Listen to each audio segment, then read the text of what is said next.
उत्तरांचल नामा में आप सभी का स्वागत है। मैं हूं शक्ति प्रकाश श्रीवास्तव। बिहार ने बढ़ाया केशव का कद।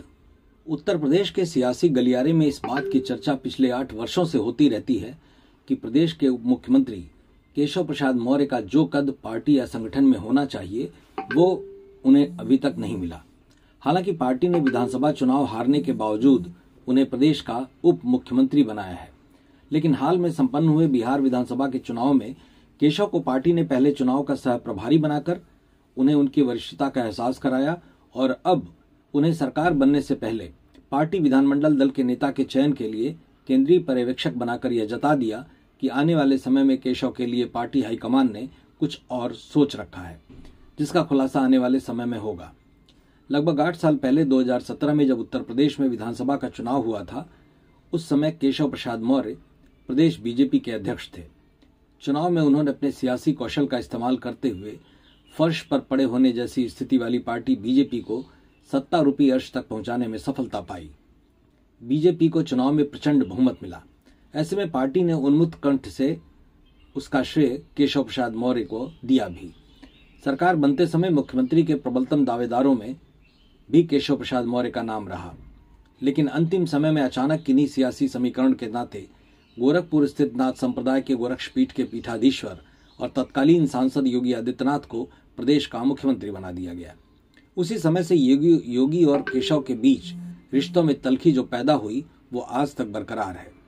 समय समय पर बीजेपी का हाईकमान भी कुछ ऐसे निर्णय कर लेता है जिससे इस कयास को बल मिलता है कि प्रदेश के मुख्यमंत्री योगी आदित्यनाथ और उनके उप मुख्यमंत्री केशव प्रसाद मौर्य के बीच रिश्ते मधुर नहीं है।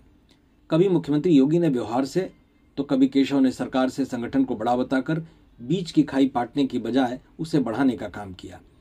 इसी तनातनी के बीच जब बिहार में विधानसभा चुनाव की दुदुम्बी बजी तो बीजेपी हाईकमान ने केशव को बिहार का सह प्रभारी बना दिया। इतना ही नहीं, जब चुनाव परिणाम आया और बीजेपी गठबंधन को आशा के विपरीत प्रचंड बहुमत मिला, सरकार गठन की कवायद शुरू हुई तो एक बार फिर पार्टी हाईकमान ने पार्टी विधानमंडल दल के नेता चयन के लिए केशव मौर्य को ही आगे करते हुए उन्हें वहां का केंद्रीय पर्यवेक्षक बनाकर भेज दिया। सियासी गलियारे में केशव के इस ताजपोशी का कई तरह के मायने निकाले जा रहे हैं। ऐसे में उनका यह बढ़ता कद उत्तर प्रदेश विधानसभा चुनाव के लिए भी महत्वपूर्ण माना जा रहा है। कयास इस बात के भी लगाए जाने लगे हैं कि उन्हें विधानसभा चुनाव से पहले बीजेपी हाईकमान कोई बड़ी जिम्मेदारी दे सकती है। बिहार चुनाव के दौरान जनसभाओं के अलावा सीटों पर जीत की रणनीति तय करने में भी केशव की बड़ी भूमिका रही। बहुमत वाली चमत्कारिक परिणाम में कहीं न कहीं केशव की मेहनत और सियासी कौशल का भी योगदान है, जो साफ साफ देखा गया। बिहार की सियासत में पिछड़ी जातियों की अहमियत को देखते हुए पार्टी हाईकमान ने केशव को भेजकर जो प्रयोग किया, केशव ने भी उस पर अपने को खरा उतारा।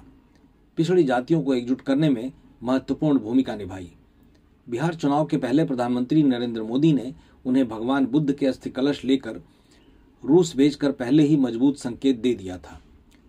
अब बिहार सरकार के गठन के दौरान उन्हें केंद्रीय पर्यवेक्षक और केंद्रीय मंत्री अर्जुन राम मेघवाल और पूर्व केंद्रीय मंत्री साध्वी निरंजन ज्योति को सह पर्यवेक्षक बनाकर अपने भरोसे पर मुहर भी लगा दी। उत्तर प्रदेश में विधानसभा का चुनाव 2027 में होना है। 1.5 साल का वक्त है। इसमें यह देखना दिलचस्प होगा कि पार्टी हाईकमान के भरोसे पर केशव जिस तरह खरा उतरे हैं, उनके लिए हाईकमान किस तरह का सियासी पारितोषिक देती है और कब तक। मतलब की बात में आज बस इतना ही। कल फिर मुलाकात होगी इसी समय, इसी चैनल पर। तब तक के लिए नमस्कार।